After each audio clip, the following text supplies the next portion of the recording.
यदेवी सर्वभूतेषु शक्तिरूपेण समस्थिता नमस्तस्यै नमस्तस्यै नमस्तस्यै namo namaha, which translates to the goddess who resides in all beings in the form of Shakti, power.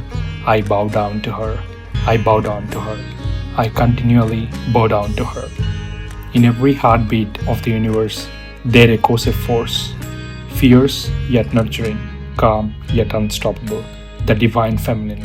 She is Shakti, the cosmic energy that births, protects, and transforms all lives. During Navaratri, we celebrate her in 9 powerful forms, the Navadurgas. These are not just deities to be worshipped, they are energies within us, waiting to be awakened. This is a journey through her 9 forms, a tribute to the power that creates and sustains the world, and the warrior spirit that lives in every woman. This is more than mythology. It is memory of who we are and what we carry within.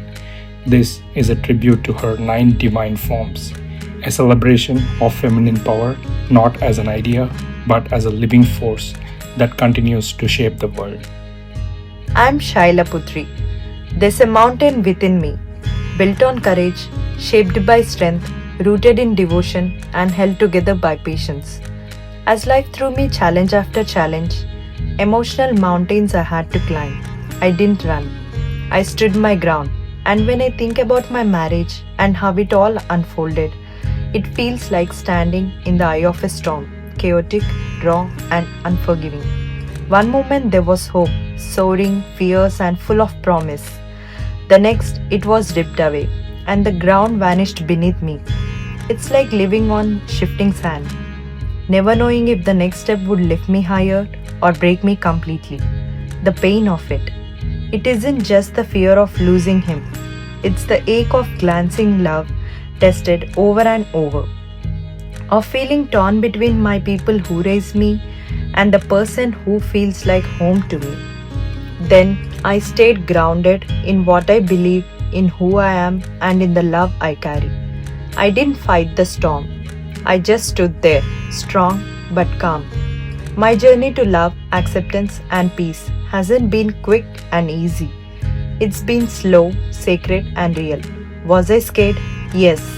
Was I hurt? Yes, absolutely. But I did not let go of my courage. This is the story of love which I carried with dignity, and I call it mine. I am Brahmacharini. I was like a bird without wings searching for the sky. When I lost my loved one, I felt like a young bird pushed from the nest too soon, without the strength to fly. The world looked vast, and I had no support beneath me. The silence was heavy, and in that emptiness, I often felt lost. Yet, I was not truly alone. I was devastated, and there were days when despair felt louder than hope. At times, depression tried to chain me down, whispering that the mountain was too high. With the quiet blessing of my loved one above, and the strength of my dear one beside me, and the unseen grace of divine, I found the courage to keep moving. I chose to walk, even if it meant walking alone, like a seeker walking barefoot across the fire.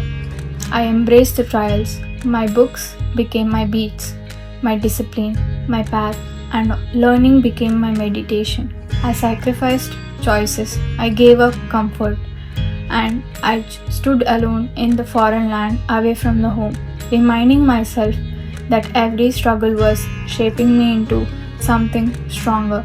At a pinnacle, I continued this fight, believing that with the devotion, discipline, and faith, my step of life will be to peace, dignity, and fulfillment.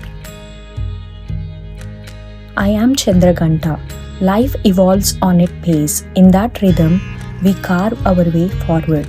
In the midst of all, my own health was something I once overlooked, though it is the very foundation that carries us forward. And what happens when that falters while you are still young? I faced that storm with sleepless nights, endless ill visits, and the way of recovery pressed upon me. I longed to break free, to chase my dreams unshackled, and yet something within me refused to give up. That something was courage. I knew my hardship. I knew healing would take time, but courage, unyielding, burning like a hidden flame, was what carried me forward. So I gave myself time to heal, and now I am stronger than before. I emerged healthy, resilient, ready to face any challenge life might throw at me. I am a warrior in my own battlefield, fighting not against an enemy outside, but against the storms within. My thoughts became my weapons and my spirit my shield. Now I face life test with a calm smile, knowing my strength shines through. Smanda. Before marriage, my life was safe and sheltered. I was my parents' cherished daughter, loved and cared for, with my happiness always first. Their love made the world feel safe and warm. At home, I carried no weights, only the joy of being endlessly cherished. My marriage changed the world around me, beyond myself. I began creating a home, not just walls and rooms, but a sanctuary of peace filled with love, laughter, and small daily rituals that made it truly ours. We learned together, sometimes stumble, but always choose each other. We welcomed an angel in uncertain circumstance. Waves of uncertainty dwelled. I carried life. She felt like a promise that beauty could still bloom. Even in uncertain times, I held her in my arms and felt the peace of new beginning, like calm after a storm. In those days, I realized something profound. I wasn't just her mother, I was her anchor, her light, the one who would bring warmth, love, and harmony into our home. She saved me not with words, but with her presence.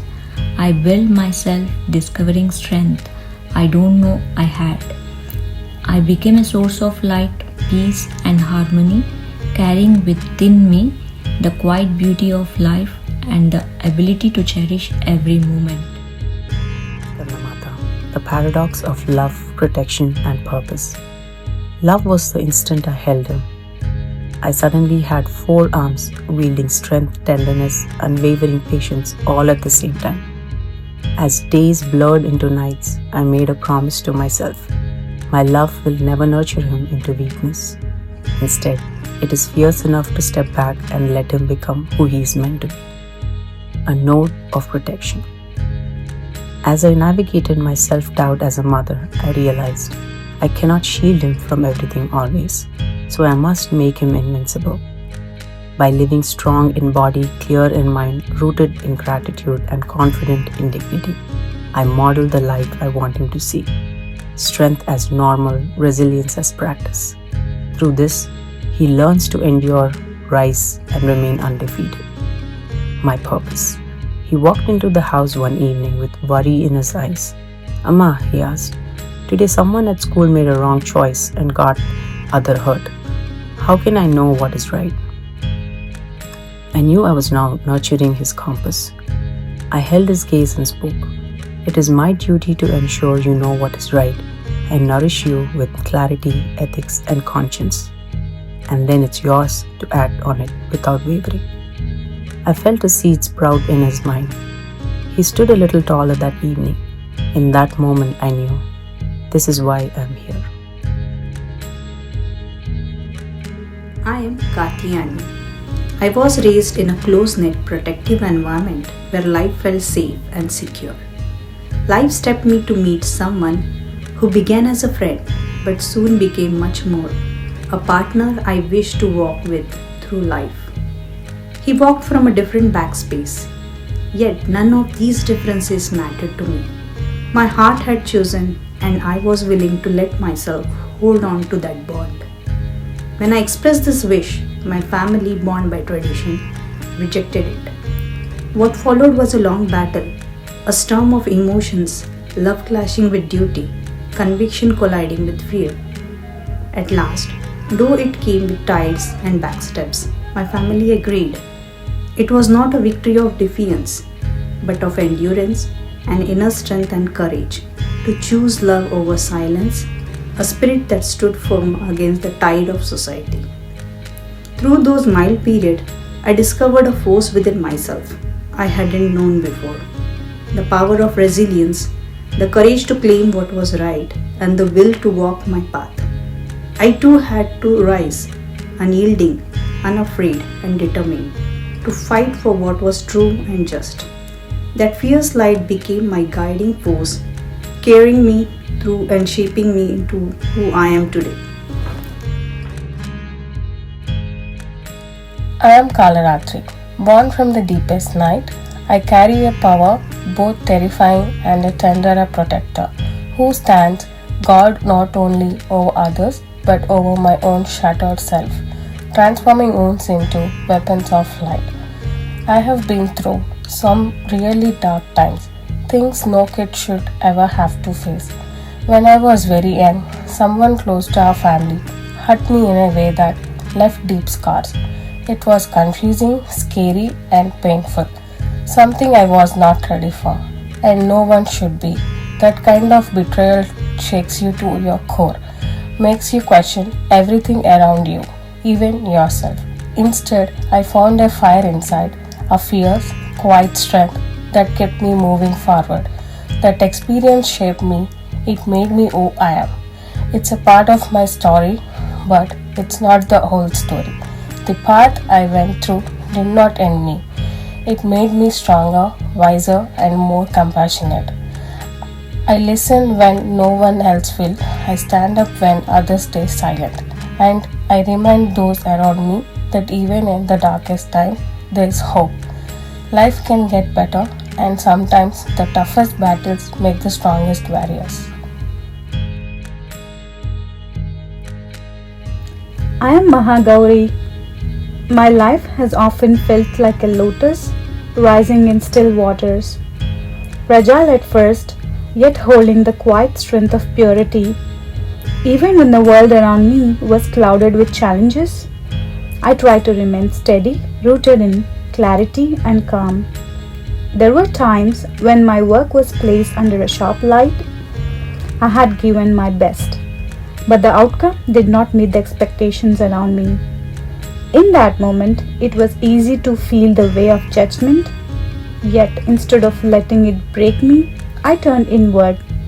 Like the lotus, I held on to purity of intention.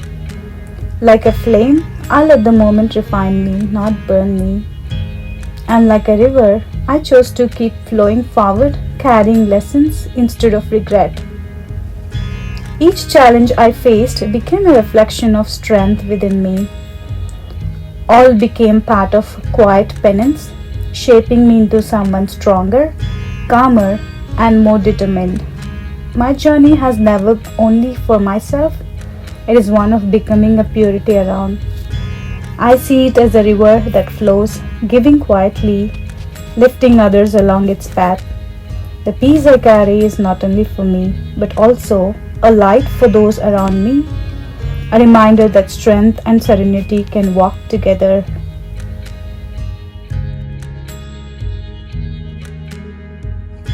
I am Siddhidatri. I grew up between two worlds, my father's world of temples and mantras and my mother's world of churches and hymns. As a child, I often felt torn, like two halves of me never fully belonged anywhere, like I had to choose one truth over the other. Should I bow in devotion or sing in praise? Was God one or many? For years, I thought I had to decide, but my real journey began in silence, not in a temple or in church. In that space, I realized the divine never asked me to choose. Both paths were seeds planted in me. Both carried truth. From there, wisdom took a new shape. Neither side was complete without the other, but together, they made me whole. I began to feel what I can only describe as siddhis, not celestial powers the way stories tell us, but gifts of clarity, trust, and resilience. Awakening wasn't about miracles. It was about helping others find their strength just as I found mine. My journey became complete by dissolving the illusion of separation. The divine isn't far away. It's here, in balance, in silence, in me. And in that, I felt free. 9 nights, 9 forms, 1 divine force. From Shailiputri's steadfast strength to Siddhidatri's ultimate grace. Each avatar of Durga is a step on the soul's journey, from fear to fearlessness, from darkness to the divine light. She is a force alive in every moment woman who rises, in every heart that heals, in every soul that dares to believe in something greater. From the womb of the cosmos to the fire of Goddess, she moves through us, shaping the world, not the noise, but with presence, with power, with purpose. As this journey ends, her story continues, in you, in me, in all who choose to rise with compassion, to lead with courage, and to live with truth. She is Shakti, the unseen, the unstoppable, the sacred. When she awakens, the world transforms. I bow down to her, the Shakti.